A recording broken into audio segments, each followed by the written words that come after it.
meditation လောက်တာကျွန်တော်တော့အရင်ကလွယ်ကူတဲ့အလုပ်တစ်ခုလို့မြင်တယ်ခြေထောက်ကိုသမီးညိတ်ထိုင်မယ်ခါကိုမမတ်ထားမယ်ဘာကူမှမသွေးပဲအသက်ကိုရည်ရင်လေးရှူပြီးညင်ညင်လေးနေုံပဲခဏလေးနေပါဦးငါဘာတွေတွေးနေပါလဲမဖြစ်ဘူး focus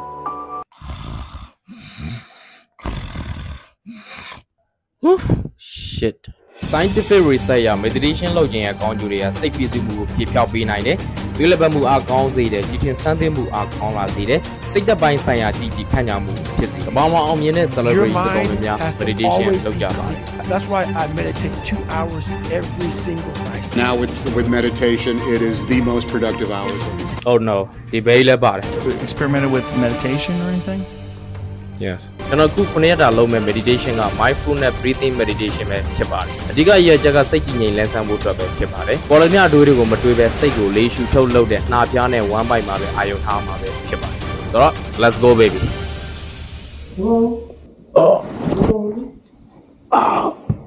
မေဇောလာမယ်မေ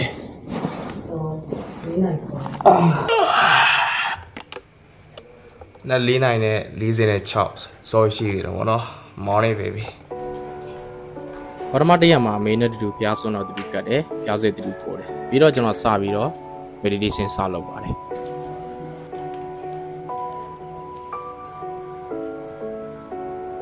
ကျွန်တော်ရဲ့ပထမဆုံးအတွေ့အကြုံရ meditation လုပ်နေတဲ့ကြာချင်း3မိနစ်မှတင်ကျွန်တော်ရဲ့အတွေးပေါင်းထောင်ပေါင်းများစွာကစပြီးလွှင့်စင်ထွက်သွားပါတော့တယ်ဒါနဲ့မပြီးသေးပါဘူးကျွန်တော်ရဲ့သတိလလွတ်ဖြစ်နေတဲ့ခါတဖြည်းဖြည်းညှော့ကိုင်းလာပါတော့တယ်ဒါကိုသတိကပ်ပြီးကျွန်တော်ရဲ့အာယုံတွေကိုပြန်လဲစူးစီထားနိုင်ပေမဲ့အလုံးစုံ9မိနစ်လောက်ပဲကျွန်တော်ငြိမ်ငြိမ်လေးနေနိုင်ပါတယ်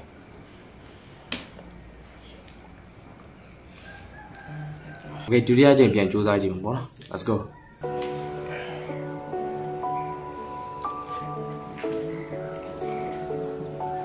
ကျွန်တော်ရဲ့စိတ်သက်ခိုင်မှာတည်ကြည်မှုကအရင်နှုတ်နေတာကြောင့်ပထမတစ်ရက်မှာတင်အလုံးစုံ9မိနစ်လောက်ပဲနေနိုင်ခဲ့ပါတယ်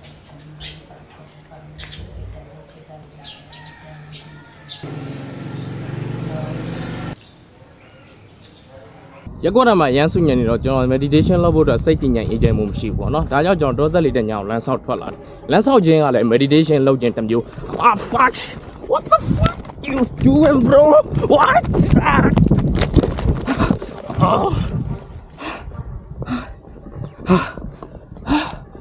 what shit where are they right now where are they ကျွန်တော်ဘယ်ရောက်သွားလဲဓာတ်ပုံရိုက်တဲ့လောက်ကစိတ်ကိုတည်ငြိမ်စေတာဖြစ်တဲ့အတွက်ကြောင့်ကျွန်တော်တွေးကြရပုံနဲ့ရှောင်ရဲဖြစ်ခဲ့ပါ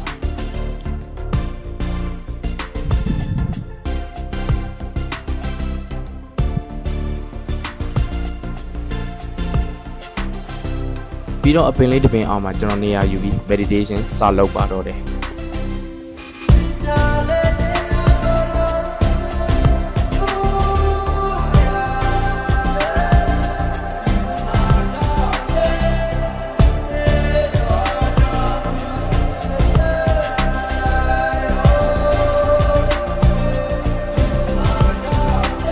ပထမရတဲ့ဆိုင်ကျွန်တော်မိနစ်20လောက်ကြာပို့ပြီးတော့နေနိုင်လာတာပေါ့နော်ဆိုတော့ဒီမှာအတန်ကကြီးငတ်အတန်နဲ့ဒီတဘာလေတန်ပဲကျွန်တော်ကြားတော့ပေါ့နော်ဆိုတော့ကျွန်တော်အတောက်လဲကျွန်တော်ပြင်းကျွန်တော်ရှူမိလာတယ်ဘာဖြစ်လို့ဆိုတော့ဒီကလေရတဘာလေမိုးလို့လာမသိဘူးပြီးတော့ကျွန်တော်အတွေးတွေကအများကြီးပဲကျွန်တော်ဝင်လာတော့ပေါ့နော်ဆိုတော့ဒီအတွေးတွေကိုကျွန်တော်အတွင်းတက်ကြမသွားတော့မယ်မစင်းစားမိအောင်ကျွန်တော်ချုပ်ထီထားတယ်ပေါ့နော်မစိုးပါဘူးငယ်လေးပို့ပြီးတော့ကျွန်တော် control လုပ်လာနိုင်တယ်ပေါ့နော်Say hello everyone. Oh no. Morning baby. Rooftop meditation. ကျွန်တော်နိုင်ခွက်လောက်ကြိုးစားပြီးတော့ထိုင်ကြည့်လိုက်ရပါတော့။ဘာတွေဖြစ်လာလဲဆိုတော့ခါးတွေညောင်းပြီးတော့တင်ပါးတွေနာပြီးတော့ဒီခြေထောက်တွေလည်းထုံပြီးတော့နာကျင်လာတယ်ပေါ့နော်။ဆိုတော့မဆိုးပါဘူးကျွန်တော်ခက်ခဲလို့ပို့ပြီးတော့ကျွန်တော်ကြော်ဖြတ်လာနိုင်တယ်ပေါ့နော်။ကျွန်တော် meditation လုပ်လိုက်တာနိုင်ခွက်ပဲပေါ့နော်ကျွန်တော်စိတ်ထဲမှာဘယ်လောက်ဖြစ်သွားလဲဆို9နာရီလောက် meditation လုပ်လိုက်လို့ခံစားရတယ် That's fucking long meditation လုပ်ပြီးတော့9ရက်လောက်ကြာမှာကျွန်တော်ဗာသတိထားမိလဲဆိုရင် meditation လုပ်နေတဲ့အချိန်မှာကျွန်တော်တို့လုံးဝခဏငြိမ်သက်သွားတယ်ကျွန်တော်အတိတ်ကိုလည်းမတွေးဘူးအနာဂတ်ကိုလည်းမတွေးဘူး negative thought ပေါ့နော်မကောင်းတဲ့အတွေးတွေလည်းကျွန်တော်တို့မတွေးဖြစ်ဘူးဆိုတော့လောဘဒေါသမောဟဆိုတာကျွန်တော်မှမရှိတော့ကျွန်တော်လုံးဝကိုအေးချမ်းသွားတယ်ဗျာတည်ငြိမ်သွားတယ်ဆိုတော့အဲ့ဒီ feeling မျိုးကိုကျွန်တော်ဘယ်ချိန်မှာခံစားဘူးလဲဆိုရင်ကျွန်တော်ဖေရှုံးသွားတော့ပေါ့နော်အဲ့ချိန်တော့ကျွန်တော်ဒီတုတ်တန်ဒီတစားပြေကျွန်တော် ရောက်သွားတယ်ပေါ့နော်အဲ့ဈေးရမှာကျွန်တော်အဲ့ feeling မျိုးကျွန်တော်ခံစားဘူးလေစိတ်ထဲမှာလုံးဝဗလာကြီးကျွန်တော်ဖြစ်သွားတယ်ပေါ့နော်ဆိုတော့ဒေါသလည်းမရှိဘူးမကြပါဘူးတရားလောက်ကြာတော့အဲ့လောဘတွေပဲဘယ်လိုပြန်ပေါ်လာ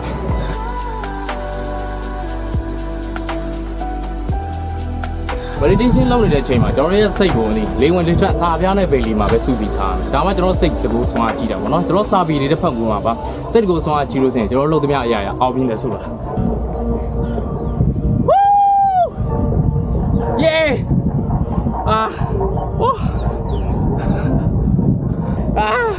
Rồi nhìn cháu đây này. Mẹ. Xin mời ạ.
meditation 9 ရက်လောက်လုပ်ပြီးတော့ကျွန်တော်သတိထားမိတဲ့အရာတွေကပေါ့နော်ပထမတစ်ချက်က stress and anxiety ကိုဆော့ချပေးပုံမှန်အဖြစ်ကျွန်တော်တို့ရဲ့အတွေးပေါင်းထောင်ပေါင်းများစွာကမကောင်းတဲ့အတွေးတွေတွေ့တယ်ကောင်းတဲ့အတွေးတွေတွေ့တယ်ရောက်တဲ့အရာဖြစ်တတ်တော့ပေါ့နော် meditation လုပ်လိုက်တဲ့အခါမှာအဲ့အတွေးပေါင်းထောင်ပေါင်းပဲများစွာကိုပြန်လဲစုစည်းပြီးတော့တက်ရှူလမ်းကြောင်းကြီးနှာဖျားမှာသတိဆွဲကပ်ပြီးစုစည်းရတယ်ပေါ့နော်အဲ့ဒါကြောင့်ကျွန်တော်တို့မကောင်းတဲ့အတွေးတွေကိုမတွေးဖြစ်တော့